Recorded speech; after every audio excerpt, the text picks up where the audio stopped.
कल वीकेंड था तो मेरे हस्बैंड ने वो कॉकटेल बनाया, तो मैंने सोचा इसका रेसिपी आपके साथ शेयर करूँ। कि जूसेस लिए हैं उन्होंने और ये वोडका से उन्होंने बनाया। फर्स्ट उन्होंने 60 ml पाइनएप्पल जूस फोड़ के इस ग्लास में आप ले सकते हैं।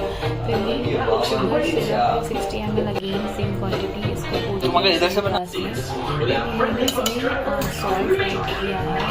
इसमें ब्लैक पेपर पाउडर भी ऐड किया है टेस्ट, और इसको बहुत अच्छे से मिक्स कर सॉल्ट भी ऐड किया है। So this is the orange juice. So orange juice 60 ml add किया है सेम क्वान्टिटी। फिर इसके बाद रोटी सेक के रख दो तुम। बहुत इम्पॉर्टेंट है कि कॉकटेल करना है तो 60 ml वोडका भी ऐड किया है। आप इसको टॉप करेंगे और इसको उन्होंने जब टेस्ट किया तो वेरी गुड एंड रिफ्रेशिंग। सो आप भी ट्राई करिएगा, बताइएगा कैसे लगे।